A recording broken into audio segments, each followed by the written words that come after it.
Nous allons maintenant réaliser la pièce qui sert de blocage au panier de basket. Le panier est encastré dans le poteau et pour éviter que le panier puisse ressortir, on va faire une pièce qui va servir, qui va permettre de le bloquer, hein, tout simplement. Donc cette pièce, elle est relativement simple, elle est en forme de T, un peu pointue au bout. On va voir comment on réalise cette pièce.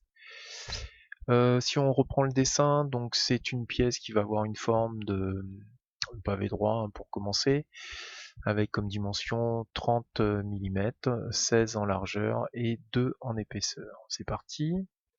Donc nouveau, pièce, ok. On sélectionne le plan de face.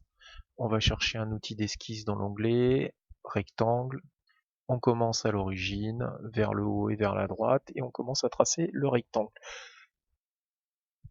Ensuite, on indique ses cotes, donc 30 mm en longueur, 16 en largeur, si mes souvenirs sont bons, 36, oui c'est ça. On rajoute donc maintenant l'épaisseur, donc on applique la fonction, bossage base extrudée, donc ici ça va être 2 mm. On valide 2 fois, voilà, on a fait notre premier pavé droit. On repositionne notre pièce pour être en vue de face. Je clique sur la face sur laquelle je dois travailler et maintenant donc je vais enlever 2 rectangles ici de chaque côté pour pouvoir faire la forme du T. Donc c'est les cotes qui nous intéressent sont en vert cette fois. Donc ici ça va être 25 et 4. Donc on y va, esquisse, je prends l'outil rectangle, je commence ici, je trace mon premier rectangle et je vais donc lui indiquer les dimensions avec l'outil cotation intelligente, 25, je valide, 4, je valide, j'en profite, je vais faire celui du haut, donc je fais le deuxième rectangle, je pars du coin, je viens chercher la bonne dimension. Vous voyez qu'ici, quand je m'aligne sur le premier, j'ai déjà 25 qui va être positionné, hein, puisque s'est aligné avec celui qui est déjà fait. Donc là, j'ai une cote qui va être directement faite, hein, 25, j'ai pas besoin de la modifier celle-là, j'ai plus qu'à changer celle-là, donc 4 mm. Voilà, j'applique une fonction, donc cette fois on va enlever de la matière, on vérifie, on est bien à 2 mm. Voilà, donc j'ai fait monter.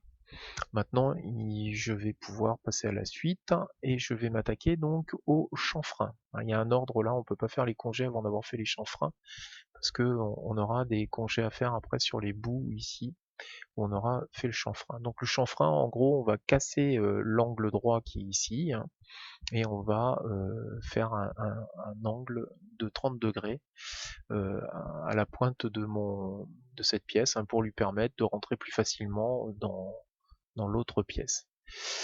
Donc c'est parti. Chanfrein, c'est juste en dessous de congé, donc on clique ici en dessous sur la petite flèche et on vient chercher chanfrein. Donc ici, on va régler donc le chanfrein si c'est pas fait, donc 5 mm, 30 degrés, hein, souvent c'est 10 et 45, donc voilà, 30 degrés, et je n'ai plus qu'à sélectionner donc les arêtes où je veux faire ce chanfrein. Donc je sélectionne cette première arête, voilà, on voit bien la direction du chanfrein, c'est vers le haut, et la deuxième donc ici. En revanche, là, on voit que la direction, elle n'est pas dans le bon sens, donc je vais faire un double clic ici sur la flèche pour la remettre dans le bon sens. Voilà, direction donc vers la gauche. Je valide. Voilà, j'ai réussi à faire mes 2 chanfreins.